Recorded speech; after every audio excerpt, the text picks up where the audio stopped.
오늘 우리에게 주신 하나님 말씀은 열왕기상 3장 4절에서 14절입니다. 열왕기상 3장 4절에서 14절 말씀입니다.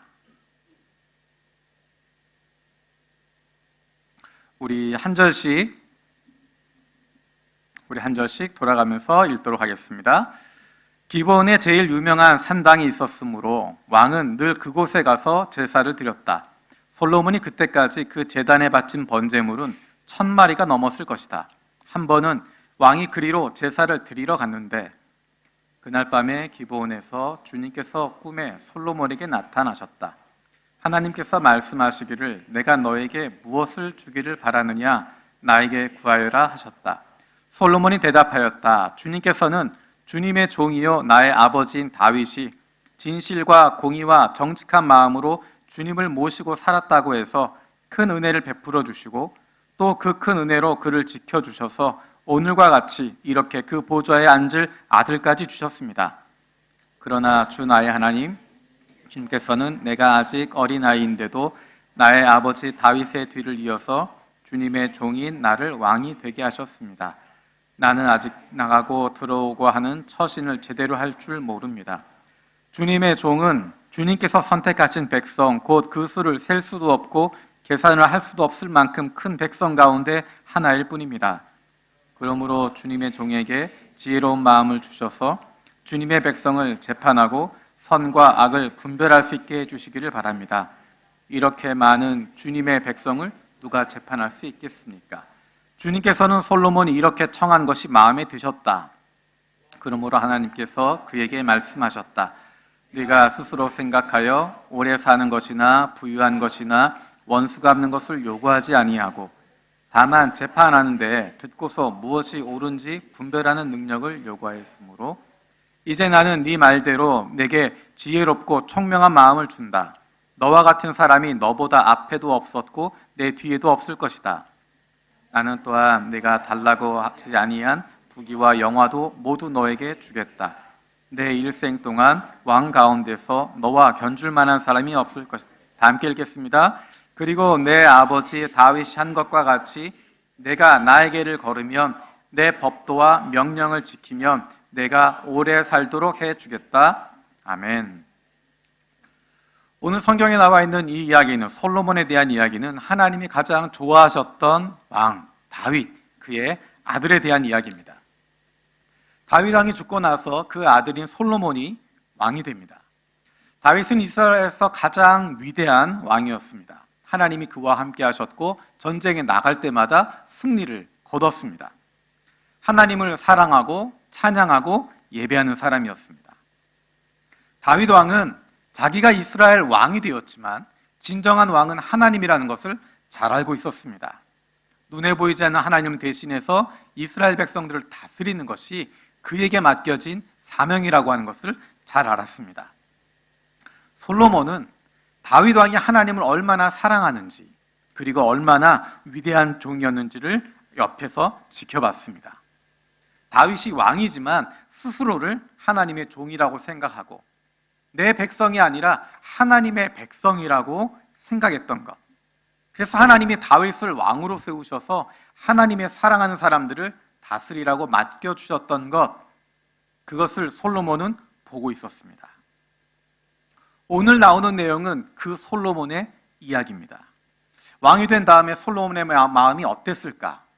솔로몬 앞에 있었던 다윗은 너무너무 훌륭한 왕인 것을 알고 있었기 때문에 그 아들 솔로몬은 그 마음 가운데 큰 부담이 있었을 것입니다. 아버지가 너무 훌륭하기 때문에 그 아들들이 갖게 되는 부담입니다. 혹시 여러분 차두리라고 아시나요? 네, 다행이네요. 혹시 아이들이 차두리를 모르면 부모님 설명을 해 주십시오. 대한민국에 이런 축구 선수는 없었다. 유럽의 어느 선수와 부딪혀도 피지컬에서 체격에서 밀리지 않는 웬만한 유럽 선수들 다 나가 떨어질 정도의 그런 대단한 체력이 있고 체격이 있고 달리기도 잘하고 나이가 들어가면서 점점점 더 힘이 좋아졌던 축구도 웬만한 선수보다 잘하고 있었던 선수입니다. 근데 딱 한 가지 문제가 있습니다. 아버지가 차범근입니다.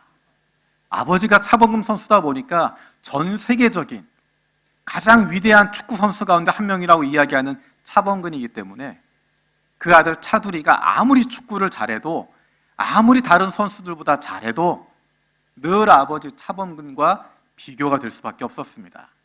그래서 나중에 차두리 선수의 인터뷰를 보면 자기가 아무리 열심히 하고 아무리 잘해도 아버지를 만족시킬 수 없었다, 그것이 힘들었다라는 이야기를 합니다.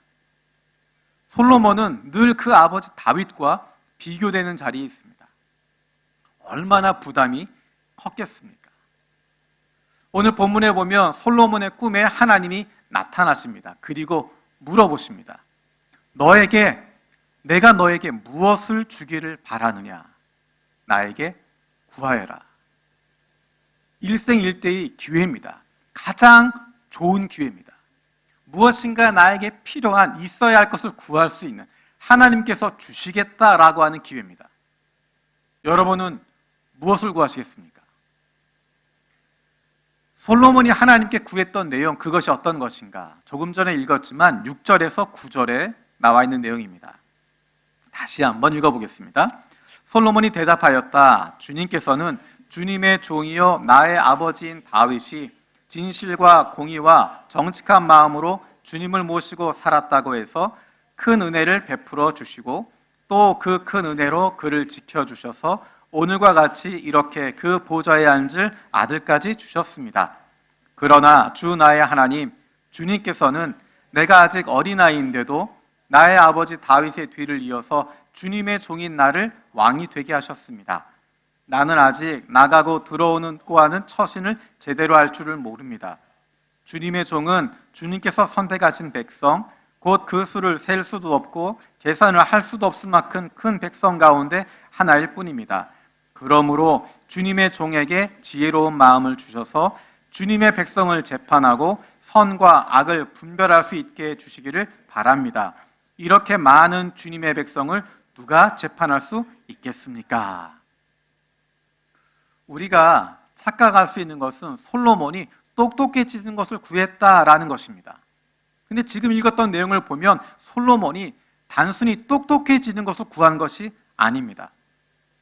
9절에 이렇게 시작합니다. 그러므로 주님의 종에게 지혜로운 마음을 주셔서 주님의 백성을 재판하고 선과 악을 분별할 수 있게 주시기를 바랍니다. 이렇게 많은 주님의 백성을 누가 재판할 수 있겠습니까? 솔로몬이 지혜로운 마음을 구했던 이유는 주님의 백성을 재판하고 선과 악을 분별할 수 있기 위해서입니다. 하나님께서 솔로몬을 왕으로 세워주셨는데, 주님의 백성들을 맡겨주셨는데 그 일을 잘 감당할 수 있는 능력을 나에게 주십시오라는 것입니다. 다른 편으로 이야기하면 하나님께서 맡겨주신 일, 하나님께서 원하시는 그 일을 감당할 수 있는 능력을 주십시오라고 기도했던 것입니다.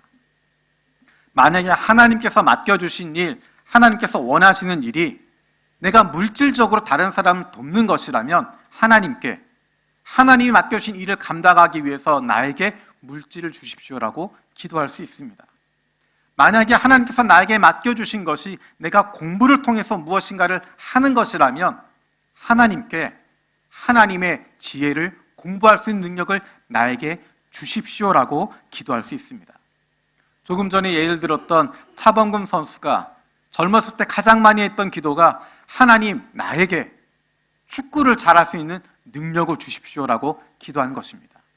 그리고 그가 축구하는 능력으로, 그 실력으로 하나님이 기뻐하신 일들을 많이 감당할 수 있는 그런 사람이 되었던 것입니다.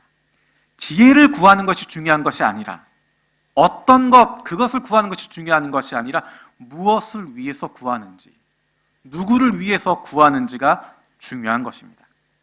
그래서 오늘 설교의 제목이 하나님의 지혜를 구한 솔로몬이라는 것입니다. 지혜가 중요한 것이 아니라 하나님께서 주시는 그것이 훨씬 더 중요한 것입니다. 자, 그러면 하나님의 혹은 하나님께서 주시는 그것인지 아닌지를 어떻게 알 수 있을까? 하나님의 땡땡, 하나님께서 주시는 땡땡, 그거인지 아닌지를 어떻게 알 수 있을까? 오늘 본문에 이어지는 내용에 그 예가 잘 나타나 있습니다. 18절에서 28절에 있는 내용입니다. 간단하게 이야기를 하면 한 집에 두 여인이 있었습니다. 비슷한 시기에 두 여인이 다 아기를 낳았습니다. 그런데 어느 날 한 아기가 죽었습니다. 엄마는 두 사람, 살아있는 아기는 하나. 두 엄마가 다 살아있는 아기가 내 아기다 라고 싸웁니다. 그리고 그것의 재판을 위해서 왕 앞에 나왔습니다. 두 여인만 살고 있었기 때문에 증인도 없습니다. 지금처럼 DNA로 확인할 수 있는 방법도 없습니다. 그러니까 살아있는 아기가 누구의 아기인지를 도무지 알 수 있는 방법이 없습니다. 두 여자가 모두 살아있는 이 아이가 내 아이입니다라고 주장하고 있습니다. 여러분이라면 어떻게 하시겠습니까? 솔로몬은 그 이야기를 듣고 잠시 고민하더니 신하들에게 이야기합니다. 칼을 가지고 와라. 그리고 그 살아있는 아기를 반으로 잘라서 공평하게 나눠줘라 라고 이야기합니다. 그게 25절에 나와 있는 이야기입니다. 왕이 명령을 내렸다. 살아있는 이 아이를 둘로 나누어서 반쪽은 이 여자에게 주고 나머지 반쪽은 저 여자에게 주어라. 그랬더니 이 여자는 살아있는 아기를 저 여자에게 주라고 이야기하고 저 여자는 공평하게 둘로 나눠주십시오라고 이야기합니다. 이 두 여인의 인터뷰를 잠깐 보도록 하겠습니다. 한 아기를 두고 서로 자기 아기라고 하니 자신의 아기가 맞는지 서로 이야기를 해보시오. 저는 제 아기가 제 아기여서 제 아기라고 말한 것 뿐인데 제 아기가 맞냐고 물으시면 저를 보고 이 애를 보면 딱 보면 모르시겠어요? 눈도 두 개고 귀도 두 개고 코는 하나고 입도 하나고 딱 제 애기잖아요. 왜 당신은 저 아기를 저 여인에게 주려고 하나요? 왕께서 둘로 나누어 서로에게 주라고 하시면 아기가 죽잖아요. 저 여자에게서라도 살기를 바랄 뿐입니다. 제발 아기를 죽이지 말아주세요. 자, 그럼 왜 당신은 저 아기를 공평하게 나누자고 했나요? 저 여자가 내 애를 자꾸 자기 애라고 우기잖아요. 왕은 공평하신 분이시니까 그냥 반반씩 나눠서 가지게 해주세요. 자, 여기까지 인터뷰를 보셨습니다. 왕이 이 내용을 보고 인터뷰를 보고 결론을 내립니다. 27절에 이렇게 이야기합니다. 그때 드디어 왕이 명령을 내렸다. 살아있는 아기를 죽이지 말고 아이를 양보한 저 여자에게 주어라. 저 여자가 그 아이의 어머니다. 대단하지 않습니까? 이렇게 영상을 준비하신 분들도 대단하고 솔로몬도 대단하고, 근데 중요한 것은 이야기가 거기서 끝나지 않습니다. 28절이 남아 있습니다. 우리 28절 말씀 같이 읽어보겠습니다. 28절입니다. 모든 이스라엘 사람이 왕이 재판한 판결 소식을 들었다. 그리고 백성들은 왕이 재판할 때 하나님께서 주시는 지혜로 공정하게 판단한다는 것을 알고 왕을 두려워하였다. 사람들이 이 사건을 보면서 솔로몬의 지혜를 보면서 우리 임금님 똑똑하네, 그걸로 끝나는 것이 아니라 하나님이 그와 함께 하시는구나 라는 것을 느꼈다는 것입니다. 하나님께서 주시는 지혜라고 분명히 표현하고 있습니다. 하나님께서 주시는 지혜를 가지고 우리 왕이 공정하게 판단한다라고 이야기합니다. 공정하게 판단한다라는 것은 하나님이 원하시는 대로 한다라는 것입니다. 그래서 왕을 두려워했다. 단순히 왕을 무서워했다는 것이 아니라 하나님이 그 왕과 함께 하시기 때문에, 하나님이 함께하는 왕이기 때문에 사람들이 두려움을 가졌다라는 것입니다. 하나님을 대하는 마음으로 두려움을 가졌다라고 이야기합니다. 조금 전에 이야기했던 하나님의 땡땡, 하나님께서 주시는 땡땡, 그것인지 아닌지 구별하는 방법이 무엇일까? 결과를 보면 알게 되는 것입니다. 그 결과를 통해서 하나님을 찬양하게 되고 하나님께 유익이 되는 것, 그것이 바로 하나님께서 주시는 능력입니다. 하나님께서 주시는 지혜입니다. 솔로몬의 지혜와 연결돼서 반복적으로 나오는 표현은 하나님께서 주시는 지혜, 하나님의 지혜, 하나님께서 그의 마음에 넣어주신 지혜라고 하는 것들을, 표현들을 나타내고 있습니다. 하나님께서 맡겨주신 일들을 잘 감당할 수 있도록 주시는 능력이라는 것입니다. 오늘 본문 11절에도 보면 하나님이 이야기하십니다. 네가 스스로를 생각하여 오래 사는 것이나 부유한 것이나 원수 갚는 것을 요구하지 않고, 너의 것을 위해서가 아니라, 네 것을 성취하기 위해서가 아니라 주님의 백성을 위해서, 다르게 이야기하면 하나님께서 원하시는 것을 감당하기 위해서 구하는 태도, 거기에 하나님이 기뻐하시는 것입니다. 무엇을 가지고 있느냐, 얼마나 가지고 있느냐, 그것이 중요한 것이 아니라 그것을 가지고 무엇을 하느냐, 누구를 위해서 하느냐 하는 것이 훨씬 더 중요합니다. 하나님께서는 우리를 이 세상에 보내주셨습니다. 우리가 있는 그곳으로 보내주셨습니다. 그리고 그곳에서 하나님께서 맡겨주신 일들을, 하나님께서 원하시는 일들을 감당하게 되는 것입니다. 우리에게 필요한 것은 하나님께서 주신 능력을 구하는 것입니다.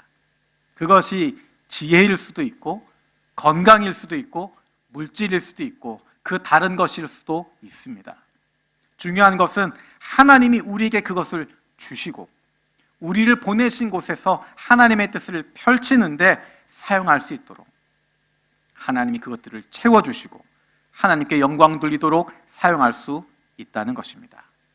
우리 모두가 솔로몬처럼 하나님의 지혜, 하나님께서 주시는 능력, 그것을 구하고 하나님을 위해서 마음껏 사용할 수 있는 하나님의 사랑받는 자녀들이 되기를 원합니다. 기도하겠습니다. 살아계신 하나님, 감사드립니다. 솔로몬이 기도했던 것을 기억합니다. 나를 위해서가 아니라 하나님께서 맡겨주시는 일들을 잘 감당하기 위해서 필요한 하나님의 능력을 구했던 것처럼 하나님께서 우리에게 지혜를 주시고 건강을 주시고 물질을 주시고 능력을 주실 때 그것을 가지고 하나님이 기뻐하는 일들을 잘 감당할 수 있는, 그래서 하나님께 영광을 돌릴 수 있는 하나님의 사랑받는 자녀들 되게 하여 주시옵소서. 감사드리고 예수님의 이름으로 기도드립니다. 아멘.